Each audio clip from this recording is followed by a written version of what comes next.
My name is Shreya Gour, and I go to Bishop's. I'm in 12th grade, and I've taken science. So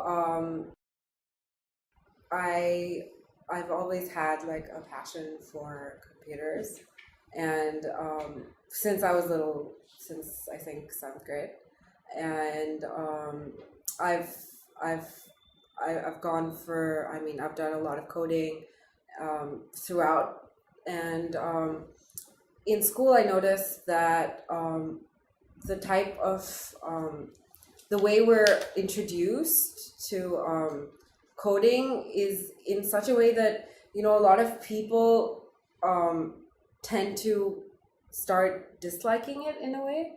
It's I don't think they actually introduce it in a way that's interesting and makes it something to the the kids would think about like as taking up as a career in the future.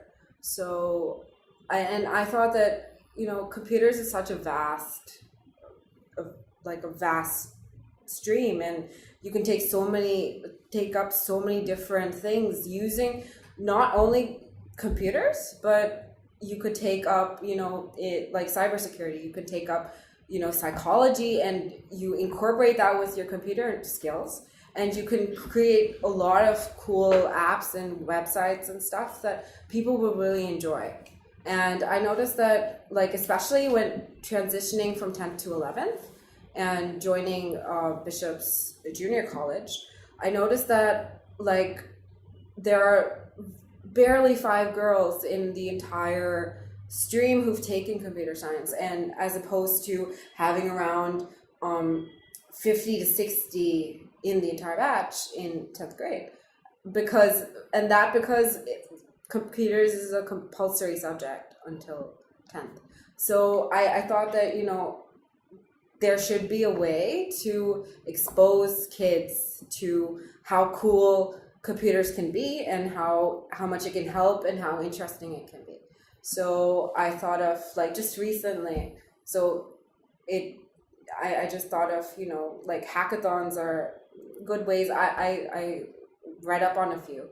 And I thought that, these are, like, hackathons are, like, the best platforms to expose other children to what's happening in the world. Because when you're given a topic, or even if you're not, you at a hackathon, you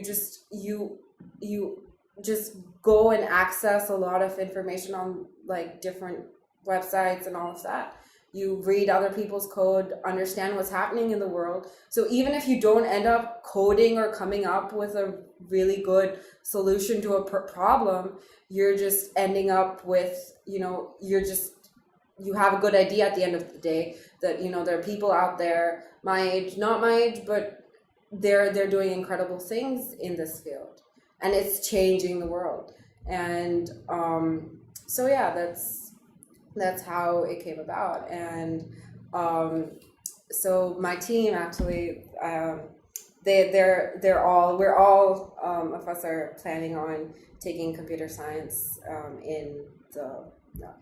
as undergrad, and we're all applying to the US. So and all of us are, like, there are 9 members in my team, and all of them are really passionate about what I aim at achieving, because you also end up developing a lot of soft skills, and you can probably learn how to code a little, and then thanks to ThoughtWorks, we have, like, a couple of really cool judges that are coming in. So getting that feedback, if, like, I present something, getting that feedback also helps a lot, because they can, if you have a rough idea, they can help better it, and ultimately it can be something that can really help. Because a lot of kids I've seen, especially my age, they just, especially in India actually, it's just that they have, like, Indians as, like, a group, like, collectively are really smart people who have brilliant ideas, but a lot of kids I've noticed are just, like, really shy in putting it forward. and they think, this guy's gonna judge me, and this guy's gonna, what if he says it's not gonna work, or what if she gives me some negative feedback? I can't, I shouldn't do it. So we've made the presentations compulsory, so that you, even if you're not too happy with what comes out, just put it out there. So you never know what, you can think in your mind that it's silly, I don't know whether it can be something that is scalable and it can turn into a great product tomorrow, but just the idea counts for a lot.